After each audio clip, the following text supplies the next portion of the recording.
Hello there and welcome to my channel Novice Modelling in the Midlife Crisis, and this is a completed build video for my British Special Air Service Jeep, which is a Tamiya 135 kit 35033, which originally turned up available for sale back in 1974 and has pretty much remained unchanged since then. We started this a couple of weeks ago and we did actually try some slightly new things out as we used our AK DAC weathering set on it.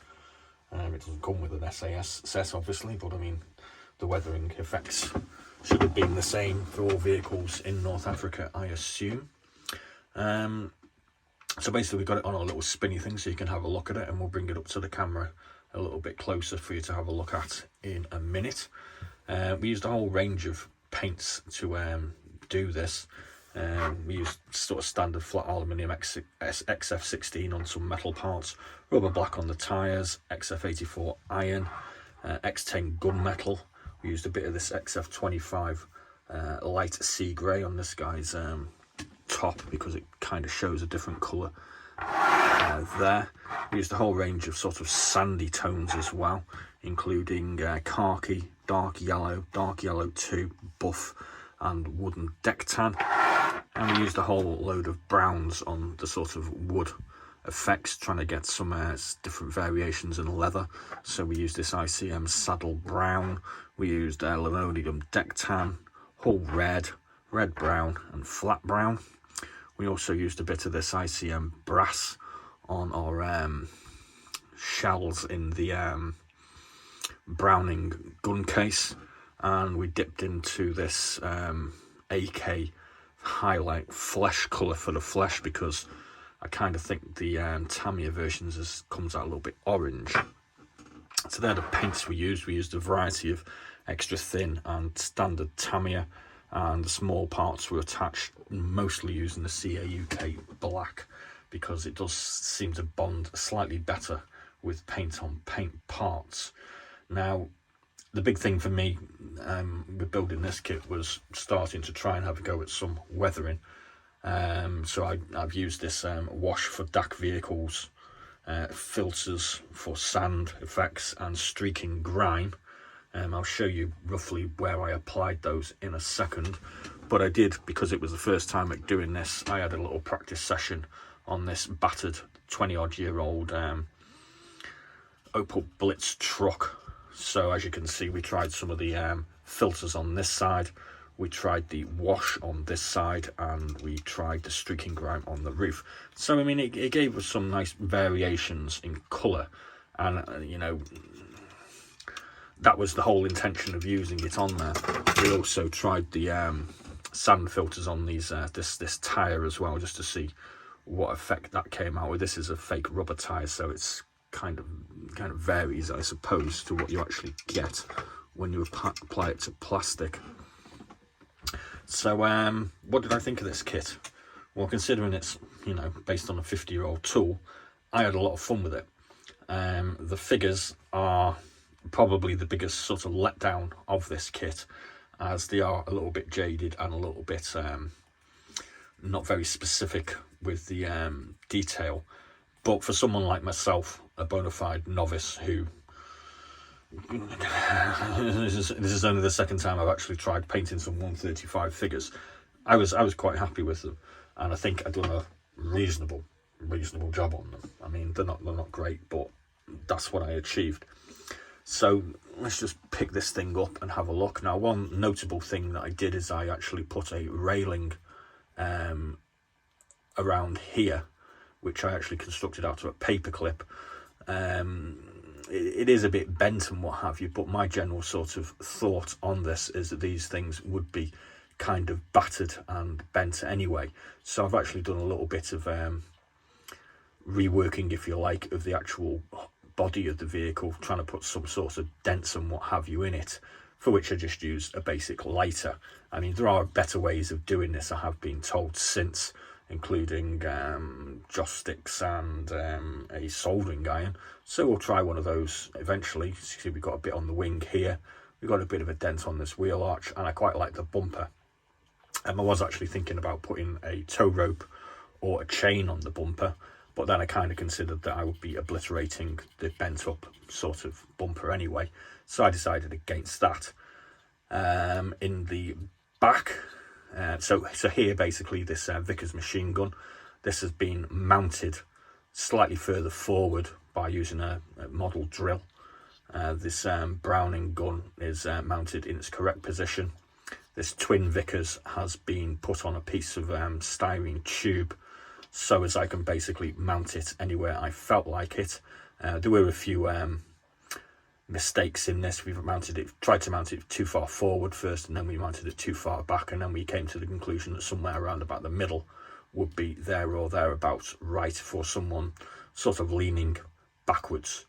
The guns are all sort of positionable, which that is a feature of the kit, I think.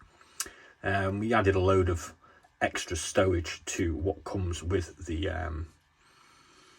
kit as out of the box, which most of it was out of my box of 20-year-old bits that the Opel Blitz came from. Some of that, required painting up again. So there are more stowage items in here than you get with the regular kit. Most notably, I'm doing a sort of trademark bucket on every armoured vehicle or light armoured vehicle that I do. So this particular one here has got a water canteen in it, a bottle of champagne out of a mini art bottle kit, and a bottle of brandy.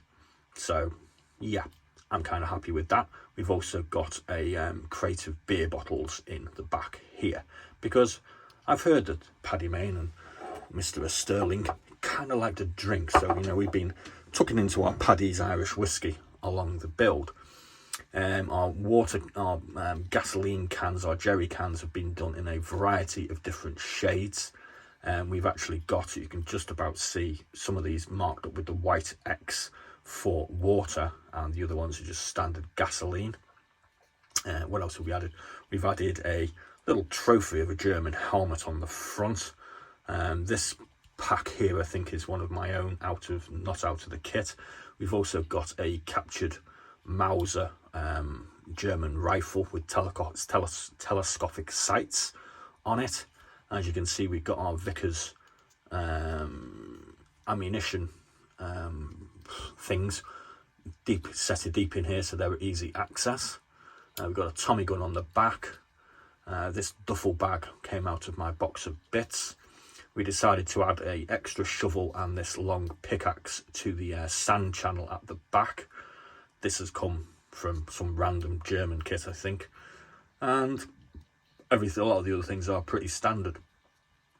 So the actual usage of the weathering set, we went quite heavy using the streaking grime in the wheel wells, because we kind of figured that they would be quite dirty. It has been pointed out they will probably be sandblasted, so that's possibly a way to go with that as well. So I'm not quite sure how you'd replicate that, but obviously it would be a sort of thinning of the paint, I reckon. The wash for DAC vehicles was basically applied liberally all over the body and rubbed off in certain areas, and it's given quite a nice sort of dirty effect, I think. We also applied the AK wash for DAC vehicles to the figures as well, so you can see they've got quite dirty skin. Oh, I've missed a bit there. Oh well, never mind. Quite dirty skin, because, well, they wouldn't be clean at the end of the day, and water was a commodity, a rare commodity when you're in the desert. We've got a bit of rope as well, which we've attached from this point here across and around and secured at the back. So that was kind of an interesting little experiment to do, because a lot of these things would have been tagged down, obviously. So yeah, I'm pretty happy. The filters for sort of sand, this is actually called light brown for desert yellow filter.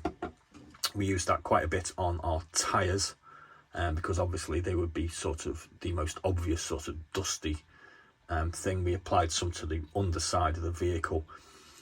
We probably should have applied a bit more, to be honest with you, but I've kind of come full circle on this, and I kind of just wanted to basically get it done. And I do have a couple more of these SAS Jeeps to do in the future. So, you know, we'll probably do another one at some point over the next year when we've learnt a few new tricks, and we'll see how that one comes out as a comparison. The guns were done in the standard Gun Metal X10, but I actually added quite a bit of this filter to the guns because they were looking quite bright, and I think they came out quite nice and realistic, possibly. We used a lot of the streaking grime on the wheel hubs as well to give them a sort of dirty effect, and then applied a bit of the sand to them as well, and I quite like how they came out. They're very sort of randomly coloured.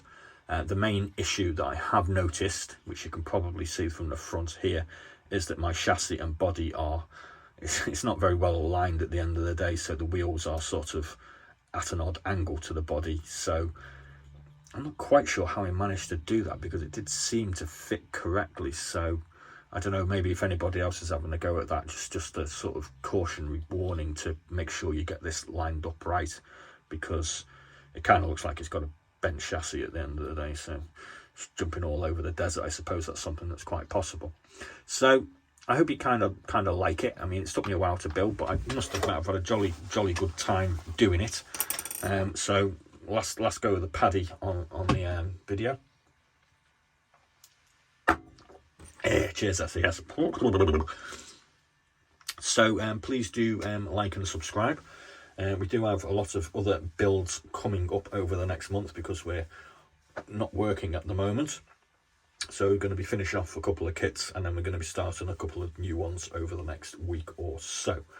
So please do drop us a comment and let us know what you think of my latest creation, and I will endeavour to get back to you ASAP.